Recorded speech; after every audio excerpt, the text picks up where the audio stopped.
simple qui va vous aider vraiment à mieux le définir et à passer directement à l'action des objectifs SMART.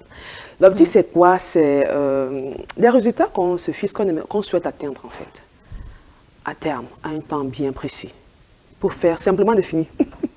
C'est les résultats escomptés qu'on souhaite atteindre à un moment donné, simplement définis.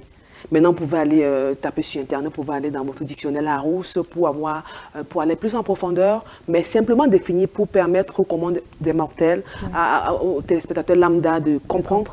C'est vraiment un résultat qu'on souhaite atteindre à un moment précis, à un moment donné. Et alors, ce jour, donc, chers amis téléspectateurs, on part donc d'une méthode, ou bien d'une méthode aussi simple qui va vous permettre vraiment de directement passer à l'action pour que ce ne soit pas lourd, aussi pesant quand vous fixez un objectif. Est-ce que vraiment je vais l'atteindre? Est-ce que vraiment je vais le réaliser? Et puis ça, basta, on se décourage. Or, nous sommes là ce matin pour vous encourager à décourager le découragement. C'est beau. Voilà, c'est notre slogan à Impactitude, décourager le découragement. Alors, chers amis téléspectateurs, comme le disait Christy, est-ce c'est quoi? Est-ce c'est spécifique? À quoi renvoie la spécificité? À quoi renvoie comment cette lettre S de l'acronyme SMART? Elle se renvoie à spécifique. Les objectifs doivent être spécifiques. Il faut définir clairement et précisément ce que vous voulez accomplir. Il faut définir clairement et précisément ce que vous voulez accomplir. Vous voulez accomplir quoi d'ici décembre? D'ici la fin de ce mois de juin, d'ici le mois de juillet, d'ici le mois de septembre, d'ici le mois de novembre. Vous voulez accomplir quoi?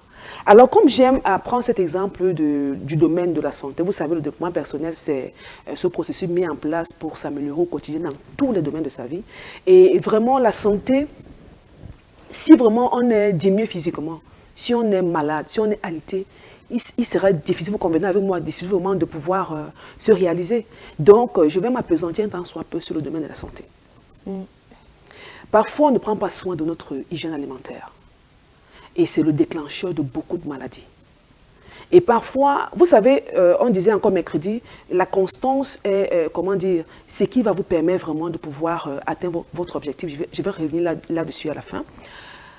Si vous vous alimentez mal, chaque jour, c'est chaque jour que vous tapissez, c'est-à-dire qu'un problème de santé.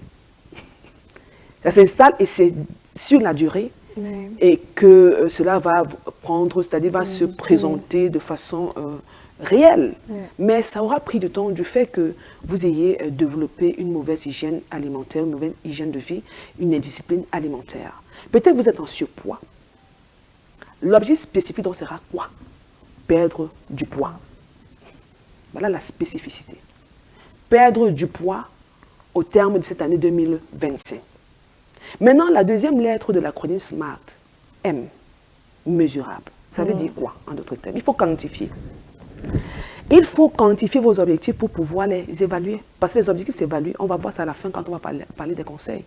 Les objectifs s'évaluent. En amont, dans la spécificité, vous vous êtes dit, ok, je dois perdre du poids. Quelle quantité? Peut-être 10 kilos, peut-être 12 kilos.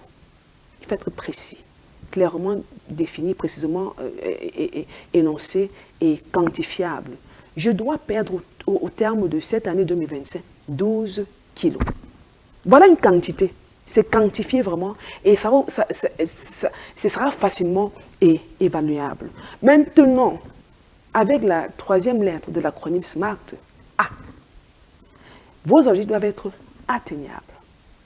Ça renvoie à quoi, chers amis téléspectateurs? Quand on parle d'atteignable, ils doivent être réalistes. Ils ne doivent pas être démesurés, chers amis téléspectateurs. Ça veut dire quoi en d'autres termes? Vous avez pris le temps pendant des années de développer de mauvaises habitudes alimentaires. Et en début ou bien fin 2024, vous réalisez que, après toutes les informations que vous avez reçues, vous réalisez que, si je m'amuse, si je ne me ressaisis pas, bonjour à l'AVC, bonjour au diabète, bonjour à tout type de maladie, problèmes de cœur et autres. Il va falloir que je me ressaisisse vite. Et comme j'ai pris 30 kilos en plus, il va falloir qu'au terme de janvier, que j'ai éliminé les 30 kilos là. atteignable.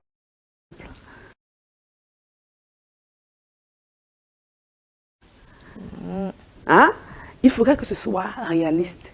Pas il ne faudrait pas que ce soit démesuré. Il faudrait être réaliste. Vous allez vous regarder, dire, j'ai pris peut-être 15 ans, voire 20 ans de mauvaises habitudes alimentaires. C'est en un mois que je vais brûler les 30 kilos. Non, non, ça doit être réaliste. C'est-à-dire que fixez-les tels que vous puissiez vous rendre, ça soit léger et vous y allez crescendo. On a